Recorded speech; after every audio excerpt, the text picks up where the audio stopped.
Quizás no lo sabían, pero prácticamente toda la estética de varios de nuestros géneros favoritos como ciencia ficción, terror o noir nació de unas revistas que no valían absolutamente nada. Así es, se les llamaba revistas pulp, que no eran más que literatura barata consideradas por muchos como una completa basura creada para las masas. Eran impresas en el papel más barato y miserable que te puedas imaginar, tan malo que si te limpiabas el con él salías perdiendo tú. Estas revistas abarcaban géneros de todo tipo, como aventura, horror, romance, ciencia ficción o espías. Había muchísima oferta y variedad de historias para elegir, pero a pesar de ser muy diferentes entre sí, todas tenían algo en común, y que es de hecho la razón por la que hago este video: sus extravagantes portadas. Las portadas de estas revistas prácticamente te gritaban en la cara para que las comprases. Tenían colores chillones a más no poder, monstruos de todo tipo y al héroe de turno salvando a la clásica damisela en apuros que iba perdiendo cada vez más ropa a medida que la competencia crecía. Pero ¿quién se supone que hacía todas estas pinturas? ¿Cómo es posible que un negocio tan rancio fuese tan influyente? Y sobre todo, ¿por qué desaparecieron estas revistas? Pónganse cómodos porque en este video vamos a responder a todas estas preguntas y exploraremos a fondo el arte de las portadas de las revistas pulp. Para entender cómo llegamos a toda esta locura con las portadas, primero tenemos que viajar un poco más atrás, a finales del siglo XIX. Gracias al exitazo que fue la revolución industrial, cada vez más personas de la clase trabajadora aprendían a leer para aprender a trabajar, valga la redundancia. Pero claro, leer entretenimiento seguía siendo un lujo, y obviamente no te ibas a gastar el sueldo de una jornada de 14 horas en una fábrica en una revista. Revistas como Life, Cosmopolitan, Vanity Fair, Saturday Evening Post, Better Homes and Gardens y Harper's eran apodadas como revistas slicks porque eran impresas en un papel de alta calidad, tan brillante que casi podías ver tu reflejo en él. Estas estaban diseñadas para la clase alta, abordando temas como política, alta costura, diseño de interiores, hípica, gastronomía y arte, cosas que a un tipo que tosía carbón por tanto trabajar en una mina no le podrían importar menos. Entonces, para saciar esta sed de entretenimiento masivo, surgieron las primeras publicaciones de bajo costo. En Inglaterra nacieron las Penny Dreadfuls, unos folletines semanales con historias de terror, crímenes y misterios que costaban un penique, de ahí el nombre. Del otro lado del charco, en Estados Unidos, aparecieron las Dime Novels, que eran libritos de bolsillo que costaban 10 centavos, de nuevo de ahí el nombre, pero que en este caso hablaban de vaqueros y forajidos. Para que se hagan una idea, esos 10 centavos equivalen aproximadamente a $4 en la actualidad. Saquen sus cuentas y díganme si comprarían una de esas semanalmente. Estas últimas eran consideradas literatura vulgar o de segunda categoría, pero eran, digamos, tus únicas opciones de entretenimiento si es que no usabas un monóculo, que por cierto nunca entendí la lógica de usarlo en un solo ojo, aparte se ve que eran súper incómodos, pero bueno. Así se mantuvo el panorama durante un buen tiempo, hasta que un día apareció un tipo llamado Frank Munsey, que decidió cambiar esta dinámica por completo. En 1882 fundó The Golden Argosy, una revista semanal dirigida a niños en edad escolar, a la que no le fue muy bien que digamos. Por esa razón, en 1896, Munsey tomó la decisión de cambiarle el nombre a The Argosy y convertirla en una revista de ficción antológica exclusiva para adultos, es decir, que contenían varios relatos cortos con historias muchísimo más sensacionalistas. Para bajar los costos al mínimo y poder seguir compitiendo con las Dime Novels, empezó a usar el papel más barato disponible en el mercado, el papel de pulpa de madera. Este era un papel rugoso que se volvía amarillo tan pronto como leyeras el primer párrafo y que sinceramente olía a debido a los químicos usados en su fabricación. De ahí viene el nombre de pulp, un término que había llegado para quedarse y que estaba a punto de devorar el mercado, ya que antes de Munsey nadie había combinado impresión barata, papel barato y autores baratos en un producto que ofreciera entretenimiento asequible a la clase trabajadora. Con esa filosofía creó las famosas revistas pulp. El resultado fue un bombazo absoluto. En 6 años, The Argosy pasó de vender unos pocos miles de ejemplares al mes a más de medio millón, convirtiéndose en una de las revistas más leídas de todo Estados Unidos, y ese número iba aumentando a medida que disminuía la población analfabeta del país. Munsey solía decir que la historia valía más que el papel en la que estaba impresa. Y yo digo, era lo mínimo, ¿no? De lo contrario, iban a ser los kioscos los que le pagaran a la gente para que se las llevaran.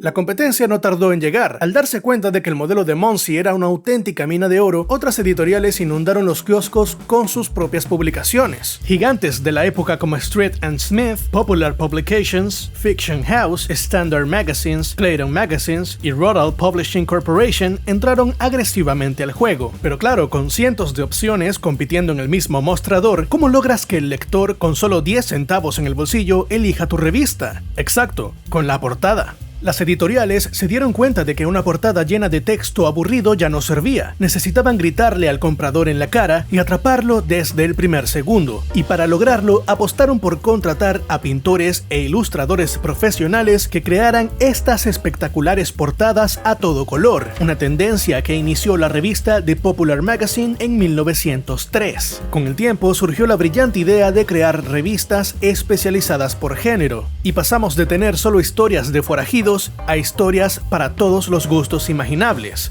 Aventuras, western, detectives, ciencia ficción, fantasía, terror, romance, aviación, deportes y héroes, siendo las más populares revistas como Amazing Stories, Black Mask o Weird Tales. Muchas de estas revistas vieron las primeras apariciones de personajes legendarios, como Cthulhu de H.P. Lovecraft, Tarzán de Edgar Rice Burroughs, Conan el Bárbaro de Robert E. Howard, El Zorro de Johnston Macaulay, La Sombra de Walter B. Gibson, Doc Savage de Lester Dent y el detective Sam Spade de Dashiell Hammett. Para ese entonces, ninguno de esos escritores era famoso, por lo que al final del día era la portada lo que vendía la revista, no el escritor.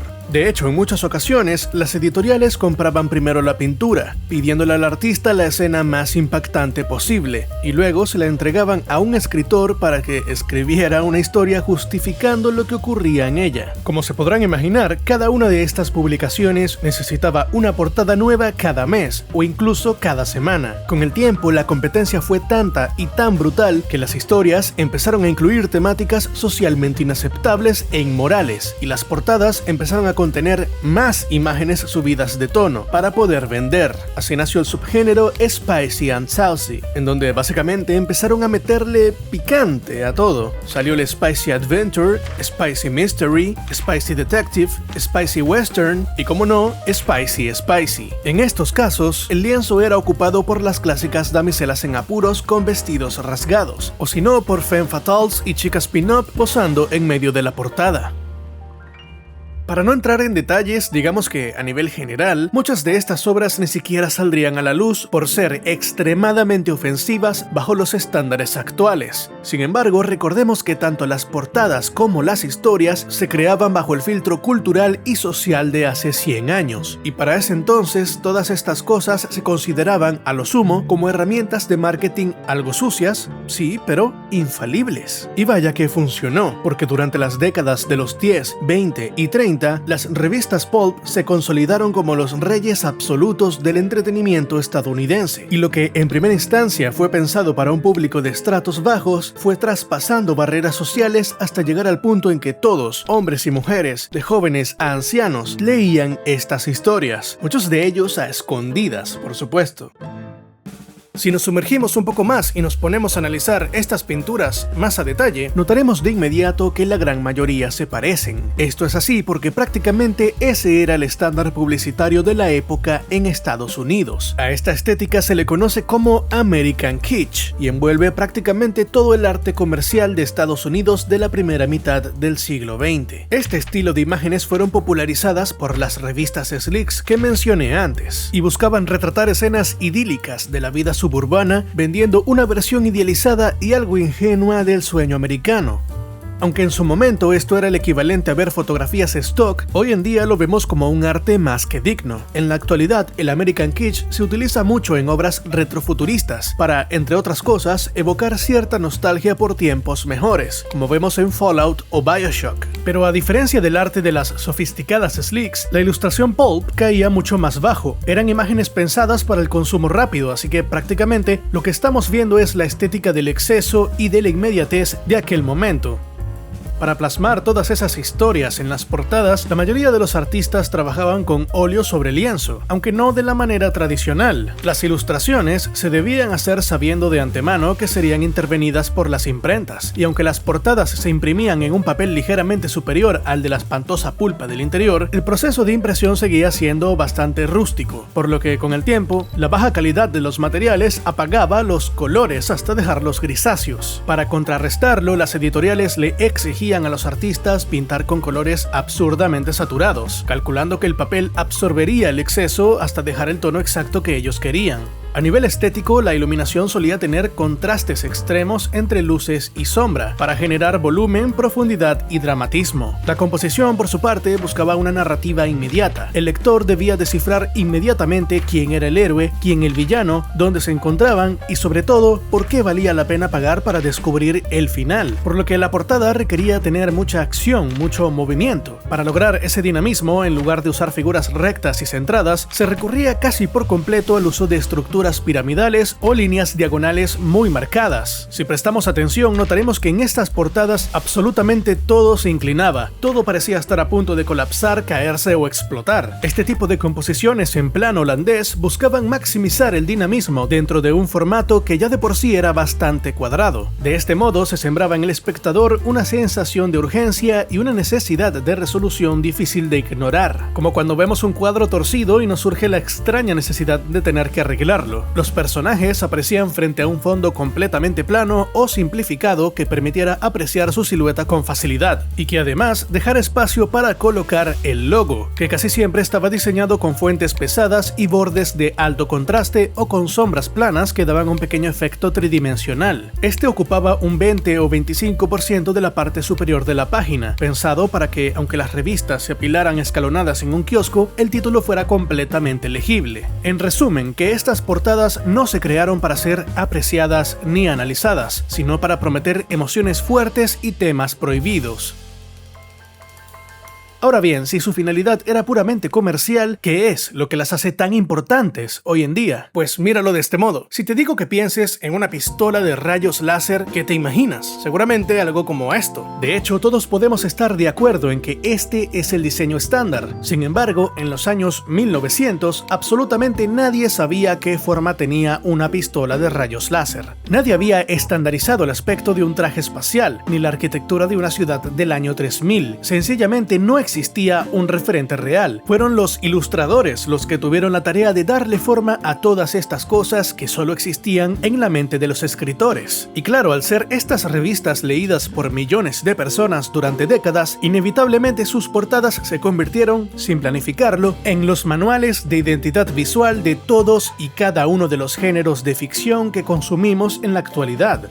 Entonces, si al hablar de ciencia ficción imaginas naves con formas de platillo o de nuevo pistolas de rayos láser, estás pensando en las portadas de las revistas pulp. O si al hablar del film noir piensas en el detective de gabardina y sombrero fedora proyectando una sombra en un callejón oscuro, estás pensando en las portadas de las revistas pulp. O incluso si al pensar en espada y brujería te viene a la mente un bárbaro asesinando alienígenas con una espada, adivina, estás pensando en las portadas de las revistas pulp. A lo que quiero llegar es que estas ilustraciones fueron el punto de partida de todo. Cuando el cine comenzó a adaptar estas historias, obviamente tomaron los elementos que se repetían una y otra vez en cada una de estas portadas. Por supuesto, esto no ocurrió porque los artistas se hubieran reunido un día para ponerse de acuerdo en cómo se verían las cosas. En realidad, todo fue el resultado de la pura evolución comercial, en complicidad con el público, claro. Los ilustradores trabajaban contra reloj y no tenían tiempo para experimentar demasiado. Así que si una portada con un vaquero de camisa roja vendía el doble que una con camisa gris, a partir de ese mes todos los vaqueros iban a tener camisa roja.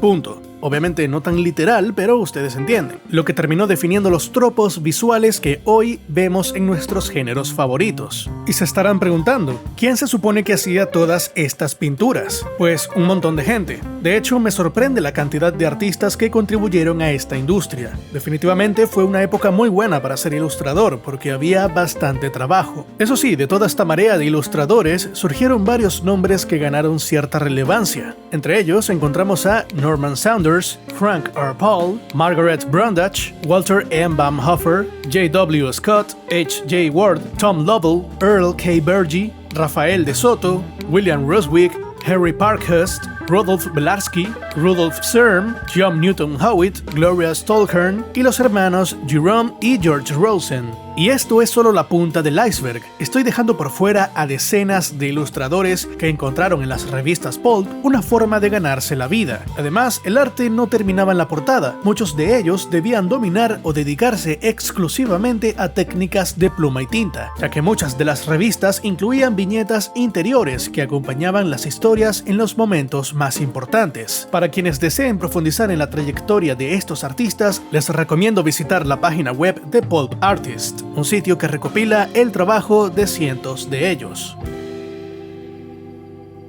Lamentablemente todo lo que sube tiene que bajar, y las revistas pulp no fueron la excepción. Llegando a la década de los 40 y 50, esa fábrica inagotable de historias a 10 centavos empezó a desmoronarse a pedazos casi tan rápido como su papel, y esto se debió a dos razones. La primera fue la Segunda Guerra Mundial. Con el conflicto vino una escasez brutal de papel que disparó los costos de impresión por las nubes. De repente, imprimir en ese material barato y rasposo ya no era tan barato. Y segundo, la llegada de otras formas de entretenimiento. Por un lado, el público más joven se obsesionó con los cómics de superhéroes, que son los descendientes directos de las revistas pulp. De hecho, como dato curioso, Marvel empezó siendo una revista pulp que luego evolucionó a los cómics, mientras que los lectores de más edad se mudaron a los paperbacks o libros de bolsillo, que tenían historias mucho más complejas y de mejor calidad. Sin embargo, el golpe final lo dio la televisión. Ya no hacía falta salir al kiosco, gastar tus monedas y esforzarte en imaginar a los marcianos o los tiroteos con rayos láser. Ahora simplemente te sentabas en la sala de tu casa y una caja brillante te los mostraba. Pero aunque las revistas pulp fueron desapareciendo lentamente hasta extinguirse, su arte no murió con ellas, simplemente evolucionó y los artistas se fueron a otro mercado. Todo ese estilo escandaloso migró directamente al diseño de los carteles de cine. La influencia es literalmente una línea recta. Si te pones a mirar los pósters de películas de aventura o ciencia ficción de las décadas siguientes, te darás cuenta de que calcan casi exactamente los patrones del arte pulp. El uso de composiciones diagonales y colores saturados se convirtieron en la firma de Hollywood para vender películas de serie B, monstruos, terror y acción. Y en cuanto a la temática, se formó un amasijo de géneros que mezclan la fantasía, el terror, la ciencia ficción y la novela negra de las viejas revistas pulp en un solo género, que hoy conocemos como fantasía urbana. Hablamos del alma detrás de cómics como Hellboy y Hellblazer, o de videojuegos como The Wolf Among Us o más recientemente Deathlock. Deathlock funciona prácticamente como un homenaje a las revistas pulp, ambientado en una versión fantástica de la ciudad de Nueva York de 1920, en donde todos, repito, todos y cada uno de los personajes del juego parece sacado de una de estas portadas, aunque claro, estilizado más acorde a los tiempos que corren. Este juego, tengo que admitirlo, me tiene viciadísimo, y el trabajo tanto de arte como de diseño me parece de lo mejor que he visto en mucho tiempo. En resumen, es una auténtica belleza. Pero bueno, como me gusta decir en este canal, ya eso es tema para otro video. ¿Saben qué es lo más irónico de todo esto? Aunque hoy veamos estas portadas y quedemos fascinados por lo maravillosas que son, en aquel entonces todo este despliegue de talento era considerado literalmente basura. Era visto como pinturas desechables para mentes poco educadas, sin ningún valor artístico real más allá del sueldo que recibía el ilustrador por hacerlas. Tampoco estaban pensadas para durar, ya que el papel en el que se imprimían prácticamente se autodestruía por la baja calidad de su material. Y para los críticos y la élite de la época, esto no era arte digno de ser analizado, sino arte bajo, creado en masa para sacarle unas monedas a la clase trabajadora. De hecho, a las mismas editoriales les importaba un el valor patrimonial de las obras. Una vez que la revista se imprimía, el cuadro original dejaba de servir. ¿Qué pasaba entonces con estas increíbles pinturas? Pues en el mejor de los casos, los lienzos eran repintados una y otra vez para ahorrar recursos, y en el peor de los casos, pues terminaban completamente destruidas. Existen dos hechos bastante lamentables al respecto. El primero ocurrió en Popular Publications, una de las editoriales más grandes, que perdió absolutamente toda su colección de arte original en un incendio en su almacén en Bronx, Nueva York, en 1940. Y el segundo ocurrió durante la venta de Street and Smith,